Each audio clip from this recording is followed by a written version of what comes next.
जयंत पाटील यांनी एकदा मुख्यमंत्री व्हावं अशी वाळवा तालुक्याची इच्छा.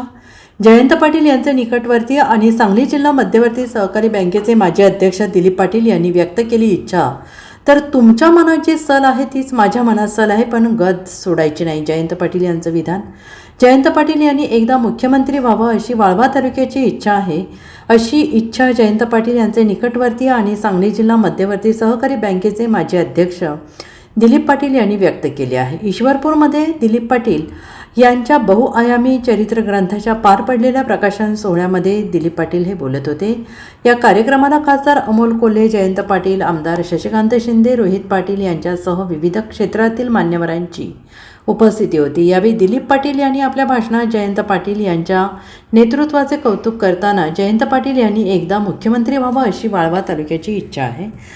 जयंत पाटील यांच्यामध्ये ज्येष्ठ नेते शरद पवार यांच्यासारखे राजकारणाचे गुण आहेत असंही त्यांनी मत व्यक्त केले. यावेळी जयंत पाटील यांनी आपल्या भाषणातून निष्ठा आणि विचारांशी ठाम राहण्याचे महत्त्व अधोरेखित केले. तुमच्या मनात जे सल आहे तीच माझ्याही मनात आहे. तरी काही झालं तरी गद सोडायचे नाही, हे पतंगराव कदम यांचे वाक्य मी कायम लक्षात ठेवतो असंही ते म्हणाले आहेत. आपण ठाम असू तर परिस्थिती ठाम होते. निष्ठेला किंमत असते. निष्ठा बुडाल्यासारखी वाटते, वरवर बुडाल्यासारखी दिसते, मात्र पूर येऊन गेल्यानंतर खरी निष्ठा दिसून येते असंही जयंत पाटील यांनी स्पष्ट केले. निष्ठा ही केवळ व्यक्तीपुरती नव्हे तर विचारांशी असली पाहिजे असं सांगताना पाटील यांनी म्हटलंय, निष्ठा ठेवली नाही तर माणसाचे महत्त्व कमी होते.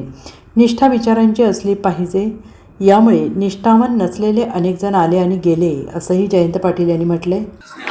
कारण बापूना शब्द आमची मुलं म्हणते एवढं काय अडकलो, बापूना शब्द म्हणून नाही बाबा, तसं करून चालणार नाही. आपली शिकवण फार वेगळी आहे.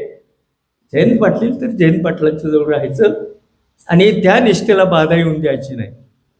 पण राजकारणामध्ये त्या निष्ठेमुळं अनेक वेळा घोटाळा होतो. कारण माणूस कसं असतंय, आपण जास्त जवळच असतो की घरच्या माणसाला काय म्हणते, गबस तुला काय, हिव पळून जातो, ह्याला धरूया जरा, आणि मग आम्ही बाजूला. अशा अवस्थेमध्ये राजकारण होत गेलं. शेवटी कोल्हे साहेब एकच आनंद होता, जयंत पाटील ज्या दिवशी इथं आले ह्यातली बरीचशी जन्माला आली नव्हती. आता काका फुगून फिरतात आम्ही जयंत पाटलाचं किती निष्ठावंत आहे म्हणून, त्यावेळेला नव्हती कोण. आणि त्यावेळेला आमची इच्छा होती की बापूना इतकं कष्ट बापूने केलं राजकारणामध्ये, एवढं कुणाच्या वाट्याला येऊ नये. आणि त्या बापूने एकदा महाराष्ट्राचं मुख्यमंत्री व्हावं ही माझ्यासारख्या सामान्य कार्यकर्त्याची अपेक्षा होती. ते जमलं नाही. म्हणून त्यांच्या रूपानं जयंत पाटलांनी महाराष्ट्राचं नेतृत्व करावं ह्या एका जिद्दीनं त्यांनी मुख्यमंत्री व्हावं.